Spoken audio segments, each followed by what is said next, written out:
For many, the first sight of Iona is significant.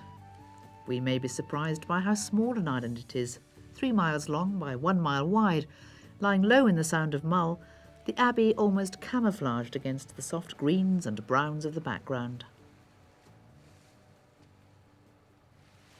The population of the island has fluctuated over the years. Today, there are about 90 islanders. They earn a living mainly from agriculture, fishing and tourism. Tourism is increasingly important as more and more tourists flock here, the majority as day visitors during the summer.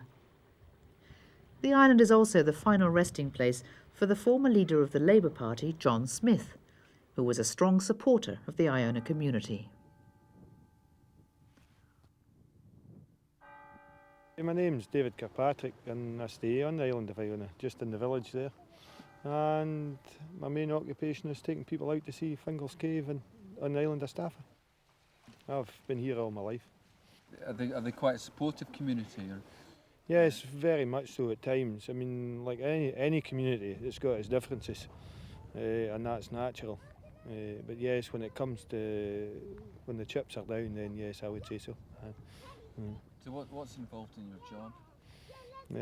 Taking people from all over the world out to see Fingal's Cave and all that's to do with that.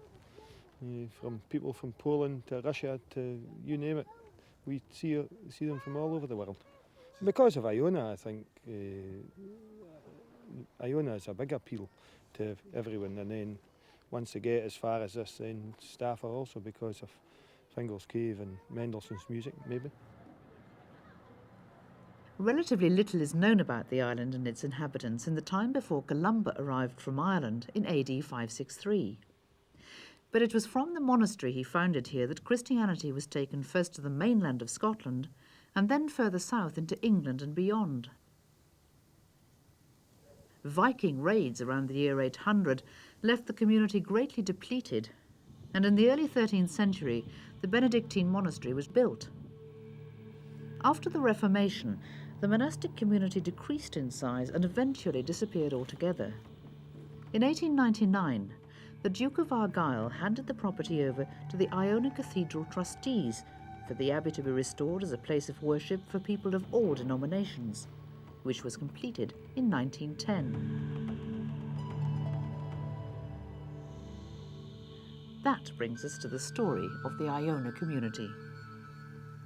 The community has 2 centres in Iona, the Abbey and the MacLeod Centre, where up to 100 guests are welcomed each week. People of varying ages, backgrounds and denominations come together to work, worship and socialise, to explore the relevance of faith to life today, and to experience some of the richness and the challenge of community living. All this is made possible by the staff who spend anything from 1 to 3 years as part of the resident group. The 20 or so residents are joined each year by up to 100 volunteers who come from all over the world to spend several weeks or months as part of the community. Well, I've really enjoyed mixing with the range of people that are here. I felt enriched by a lot of the people I've met and basically by the island itself. Just the sheer beauty of the island has sort of connected me in a way to maybe why Columba chose to stay here or other people since why they've come here. I just like getting up in the morning and seeing the view, looking across to Mull every morning and seeing it differently and thinking it's a part of me now, I'll really miss that. Where did the original vision for the Iona community come from? To answer this question, let's leave Iona and return to the mainland. During the economic depression of the 1930s, George MacLeod was a Church of Scotland minister in Govan in Glasgow, one-time hub of Scotland's shipbuilding industry.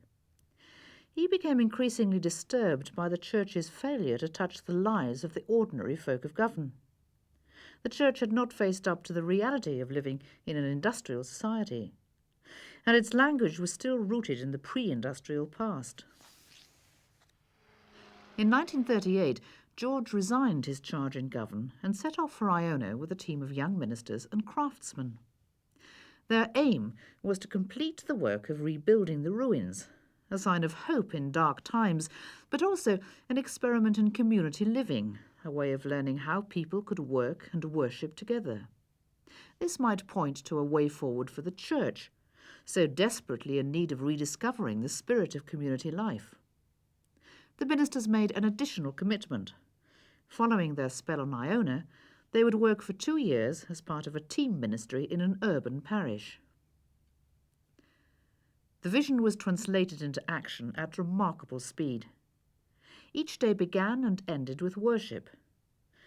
What a challenge for the craftsmen as they began to teach their new apprentices, most of whom were more used to constructing arguments than to constructing scaffolding. George MacLeod committed himself to the experiment for 5 years. Over 60 years on, the Iona community continues to thrive. The rebuilding was completed in 1967, and the conservation of the ancient buildings is now the responsibility of Historic Scotland, by arrangement with the cathedral trustees. Inevitably, there have been difficult times, but the challenges and crises have been as important as any of the more settled periods. There have been times of growth and renewal that have been vital for the life of the community. Like those who made their way to Iona in the early years, many of those who come now seek fresh inspiration for their own life journey. They hope to discover for themselves ways in which to integrate work and worship in their lives, and ways in which to build community through new friendships, shared concerns, extended horizons.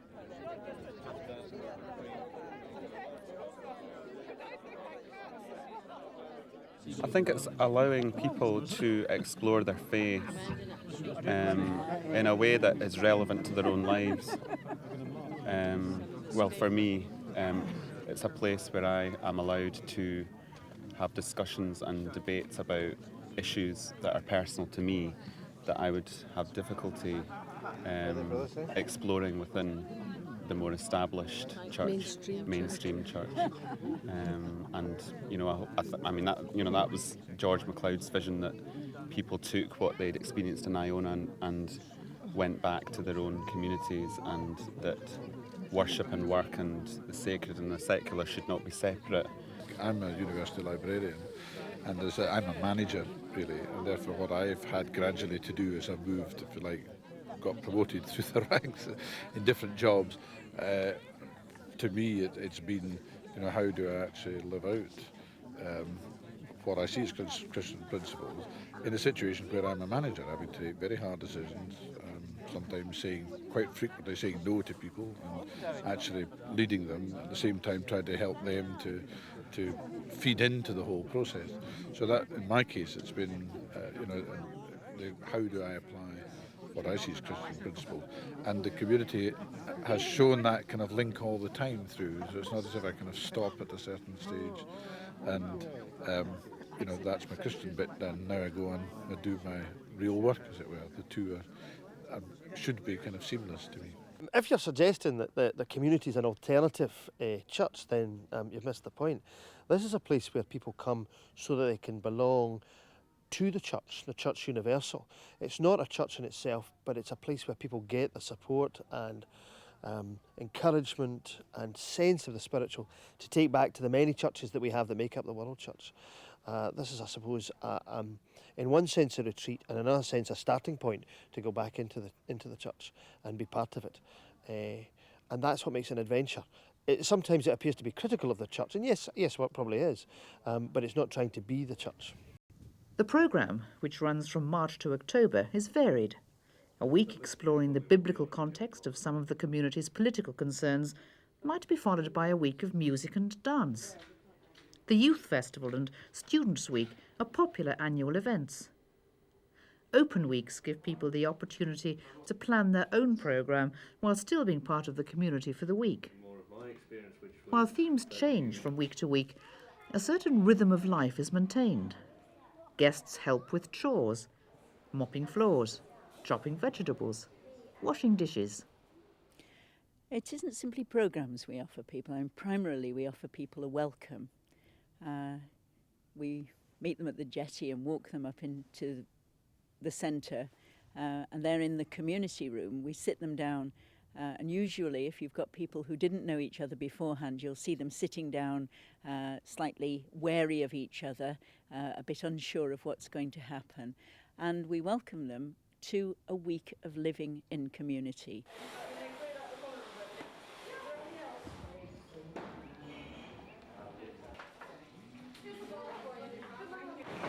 I'm going downstairs to mop the floors of the toilets, gentlemen. A task I enjoy enormously.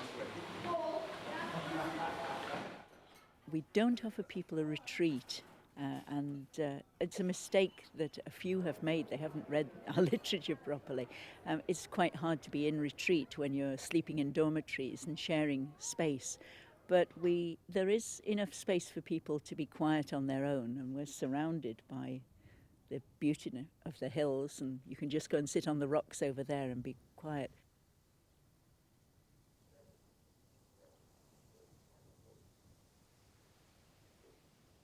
But people come here really to learn about other people, to enjoy other people's company. We have some sessions where we introduce the Iona community, what it stands for. We look at things like the Ministry of Prayer for Healing, issues of justice and peace, and we try to approach them in ways that are appropriate to the particular groups who use the MacLeod Centre. Quite a lot of our weeks are called open weeks, and that's for different groups to come up and learn about each other as well as about Iona and the community. So we don't fill the day with programme. We let people work out their own programme, but we offer them the use of a craft room and the games equipment and the staff to run sessions if that's what they want. We have a lot of school groups coming here, about 5 weeks in the spring are groups coming up as part of their school programme. Each day begins and ends with worship.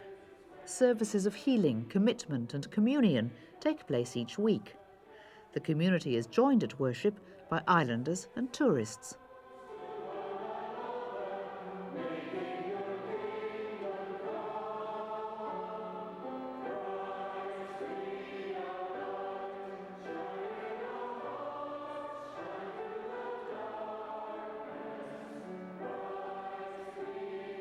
Since the MacLeod Centre opened in 1988, there has been scope for welcoming a far wider range of groups and individuals. The MAC, as it's known, was designed specially with families and young people in mind. It also has facilities for people with disabilities. Although all-age sessions are built into the programme, children's workers also provide activities for younger guests. Each Wednesday, whatever the weather, there is a pilgrimage round the island, stopping at places of historic or religious interest.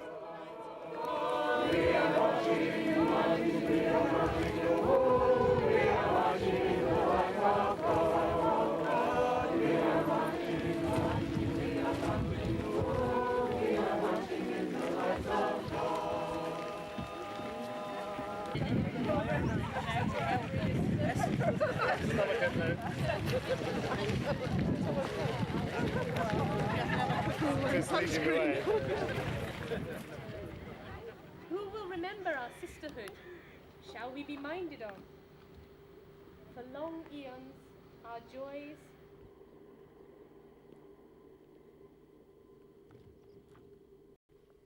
The relevance of the pilgrimage is that it gives us a sense that the island is a place of sacred sites and of history,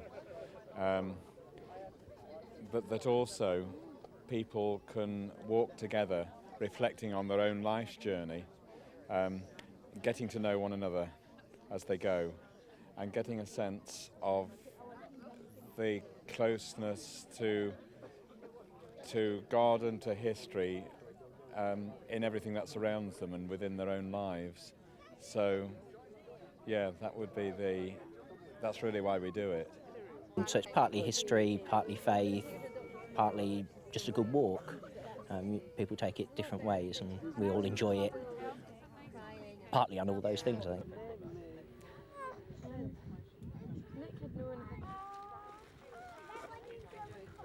Beautiful, beautiful. beautiful copy of the Psalms there, which was so beautiful that Columbus.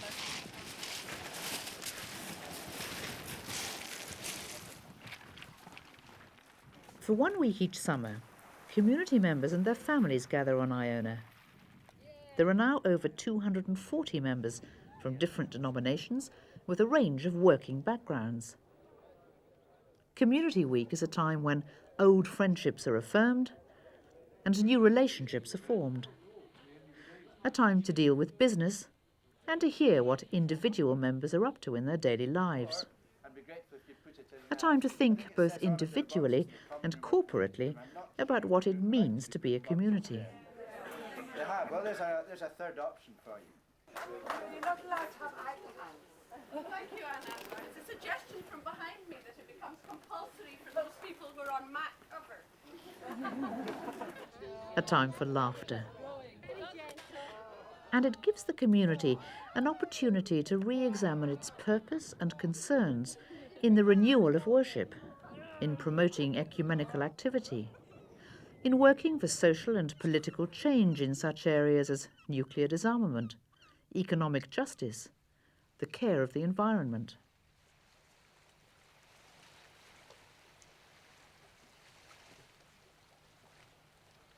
How do you see it's been relevant then in today's society?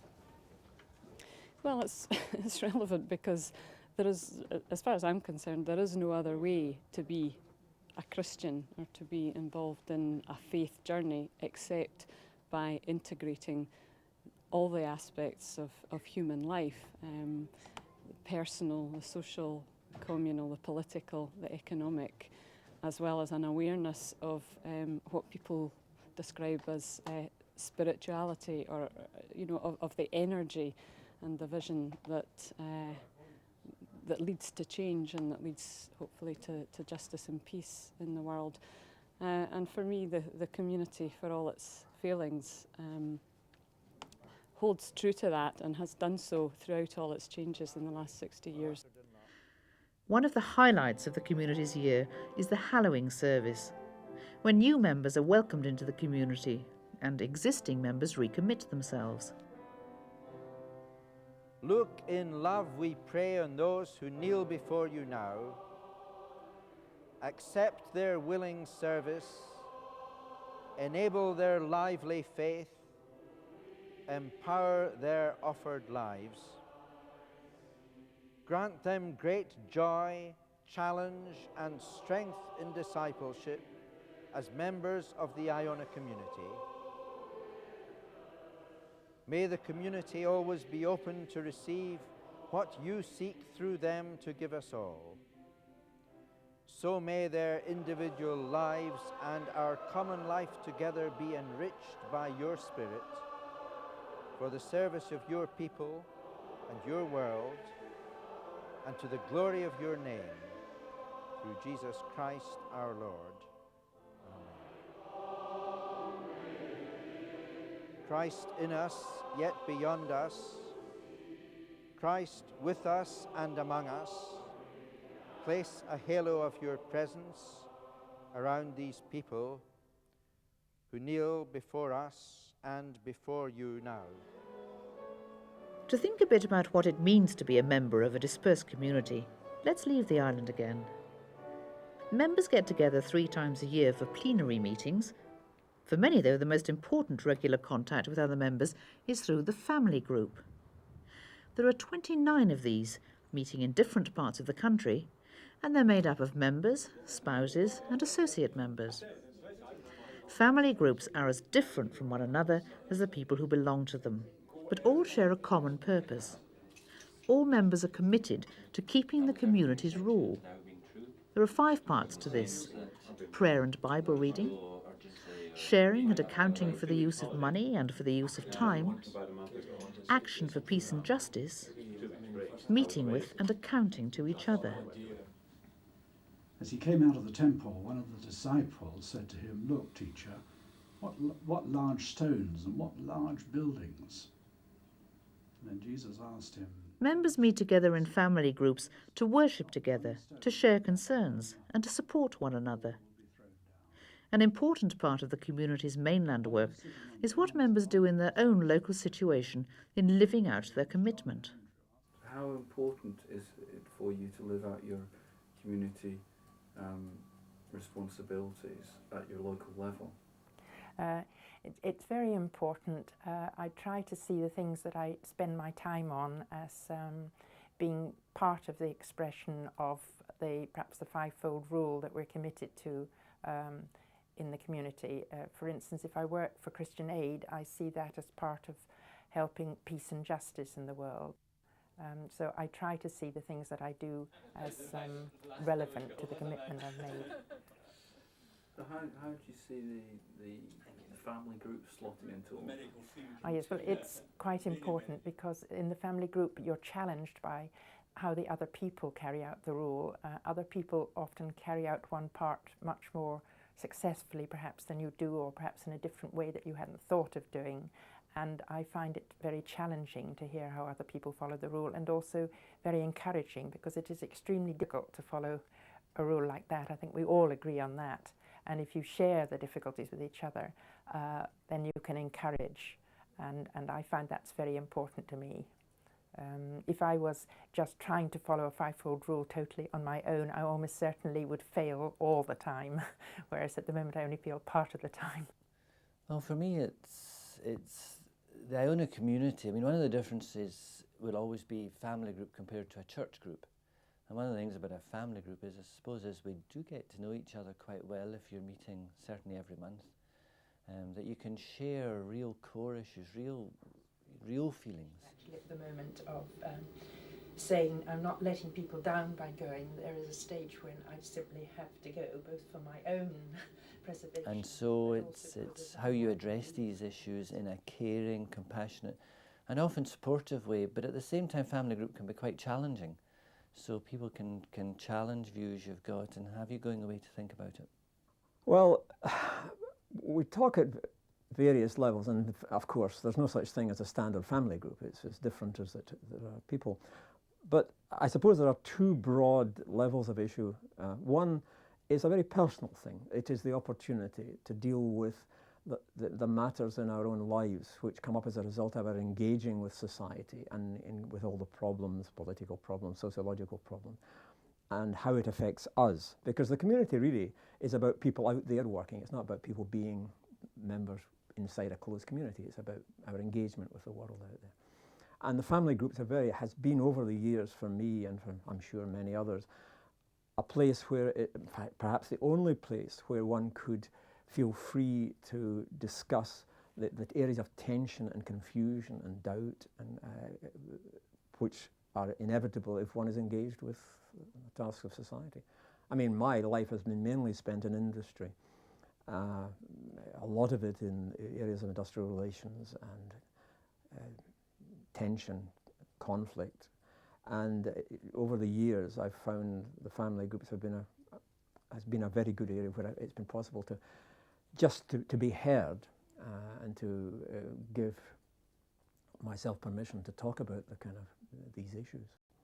A community of over 240 members, 1,500 associates and about 1,500 friends requires a considerable amount of organisation. The community's administration is based at the Pearce Institute in Govan, where the community's leader has his office, and the community's publishing house, Wild Goose Publications, together with the community's magazine, Coracle, published bi-monthly, has a vital role in promoting the concerns of the community.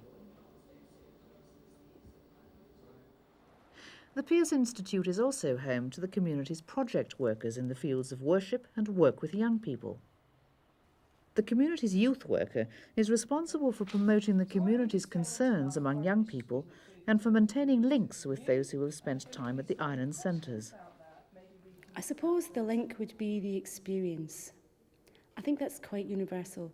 People go to this place and it is quite magical, and they receive something and they gain something which is unique for the individual and quite special, and they bring it back to the mainland. And with young people especially, they kind of ask themselves, what do I do with this experience? And that's where the community's employed me, and that's where I come in to try and pick that up and kind of help an enabling process to take place so that young people can deepen that experience for themselves, whatever that is. And that links up with the adults because they have similar experiences, I think. So I will run perhaps residential events for youth associates or for other young people who have been to either of the island centres on a range of different topics. Or I might encourage them to get involved in various different campaigning issues that exist here on the mainland, or another organisation which links with the aims and the values of the community. I felt I've been very touched by Iona. I wanted to live out the Iona experience to a certain extent within my daily life and try and make a commitment to issues like peace and justice and use of my money and time when I wasn't on the island. And because of that, I then became a youth associate of the Iona Community. I was also very keen because in the past I don't think there really has been much of a facility or structure for young people within the community to get involved and to input into how decisions are made. I think there's always been young people that have been going up to the island, but there hasn't always been the opportunity for them to contribute to how the community runs and how the community works. And I think that's very important that that facility is there because, you know, as the community gets older, it's really important that young people get involved from the grassroots level. And I think that structure is now there, and we have the youth associates, and we have a youth associate steering group which is just getting set up, which will hopefully input into how the community does certain things. The Wild Goose Resource Group is committed to producing resource material and to helping congregations think about and implement new forms of worship, creative, relevant, participative. It now has a substantial list of publications, including songbooks, liturgical resources, and sketch material. The resource group also runs an extensive programme of workshops, training events, and music schools. These take place all over the country, and increasingly the group is invited to share its insights and experience with and to learn from people in other parts of the world. In the singing events arranged by the resource group from time to time, people of all ages gather for communal singing. And many find out not only that they can sing, but that they can sing in parts. And what's more, it's fun. Alleluia, alleluia, alleluia, alleluia. Keep going. Alleluia, alleluia, alleluia, alleluia. And the men. Alleluia, alleluia, alleluia, alleluia, alleluia, alleluia, alleluia, alleluia.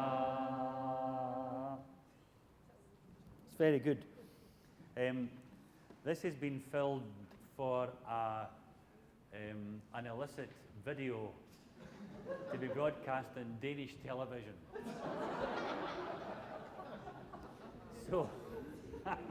So please keep your clothes on, otherwise people might recognize you. I left my soul to you, O God. In you I trust, in you alone. Save me from shame and from defeat, lest my opponents should gloat over me. No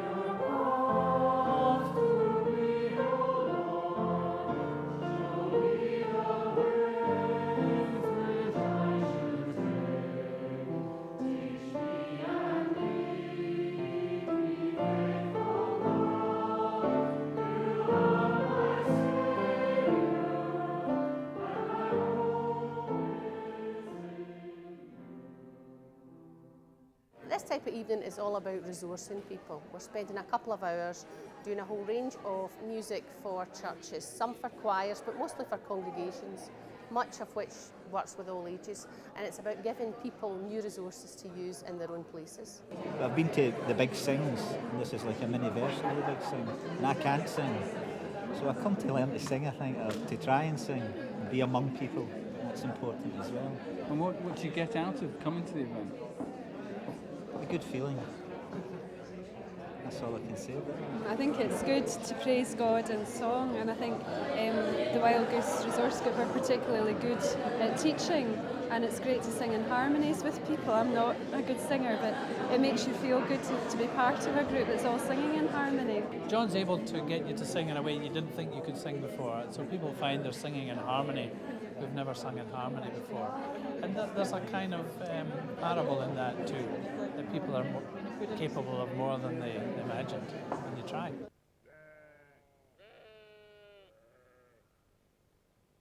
Work with young people has been important since the early years of the community. In addition to what happens on Iona and the mainland, there is Camas on Mull. Previously a salmon fishing station in a remote and beautiful setting just opposite Iona, and initially used for camps for boys from young offenders institutions, most groups come from disadvantaged urban areas. And the combination of outdoor activities, fairly basic living conditions, and the experience of living in community is as alluring as ever. Have you been here before? I've been to Camas before. I was here last June. So why do you keep coming back? Because it's brilliant. It's just good to get away from the city life and get out and you see for yourself all the water, sheep, everything. Just no big tall buildings, no pollution. It's brilliant. Just to get away from it. So what sort of things have you been doing this week? I've just been abseiling, kayaking, going fishing, going to a disco over in Iona. You think at first you say to yourself, it's pretty daunting, no electricity, no TV, and things like that. But once you get here and you realise it's a nice place, it's excellent, and you just get on with it, and you don't really notice that there's no electricity or that, apart from a shower. But when we're over in Iona, we got a shower, so smell fresh, ready to start the week again. So do you think you'll come back? Hopefully next year, maybe even as a volunteer. Well, it's a balance of activities, really. We do outdoor activities, we do abseiling and kayaking, raft building, camping and those sort of things. But we also try to have quite a creative focus to the weeks and enable young people to try different art and crafts, pottery, whatever, and that depends on the group.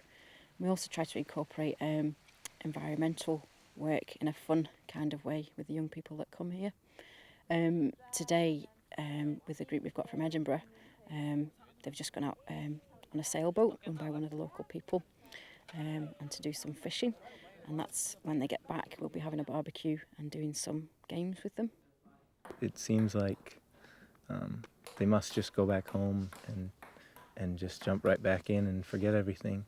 But when you see kids come back and you can see how important it was to them, they gain confidence from a lot of the activities in themselves, and from having to take care of themselves here as well. I think it gives them a sense of self-confidence in whatever they do, probably. I think when you get young people, as we do, from difficult backgrounds, they come here and they have a lot of fun, and I don't think that can be underestimated, really, the value of play for some of the young people and the sort of transforming and liberating power of that, really. You see that in the young people week to week, but for some of them the experience goes a lot deeper, and I would say what we're trying to achieve is to develop respect and understanding and love of themselves and of other people and of the environment and of God, and those things permeate the whole programme and the whole lifestyle of what we do at Camas. And many young people, at the end of the week we do a reflection session, and many of the young people reflect back to us something of their experience. How are you feeling about leaving? It's a bit sudden after the excitement of the Halloween yesterday. It feels quite sudden to leave today, but you know, there comes a time to go back to where you came from and continue on the journey that you're on. So How important was it for you to be Hallows? it was very important. It was it's part of a long journey with the Iona community that took me longer than I thought it would, and it was the right thing to do at the right time, and yeah, like a homecoming in some ways. And what difference will it make to the future? What difference? That's a difficult question, isn't it? I don't return a completely different person that has suddenly been zapped by something that will profoundly change everything. But it's good to know that I have the spiritual home of the Iona community to sustain me for whatever I do in the rest of my life. We're still, as a community, in the process of rebuilding, in the business of rebuilding, if you like. Even although the reconstruction, the restoration of the Abbey was completed in 1967, we see ourselves as playing a part in the rebuilding of lives, the accompanying of people on their own personal journeys, seeking to contribute to the rebuilding of the church, and seeking to play a part too in the reshaping of wider society through social and political change. The Iona community has always been interested in spiritual matters, in fact seeing spiritual matters as being not distinct from material or secular matters. God's Spirit permeates everything. So we promote an integrated approach to spirituality, seeking to live out that spirituality is about engagement, about engaging with people, about engaging with the issues of our time, and about engaging with God. I think more fundamentally what the community is about mission. One of our favourite community prayers, which we say together when we meet, and it's used once a week here in Iona, talks about seeking new ways to touch the hearts of all. That's really what the community is all about. It has to evolve because our society is evolving. There isn't an option of standing still. I mean, in the foundation of the community, it was said the community will continue as long as God intends it to, and only as long as that. I think the timing of that will be simply about its relevance to what's going on out there at the coalface. And the moment, the further, the more, and the community isn't any different from any other organisation. The moment any organisation allows its internal processes to become more important than its processes that link it to the outside world, well, it's dead. It will decay. And so, hence the community must evolve. And our structures and our processes must change all the time.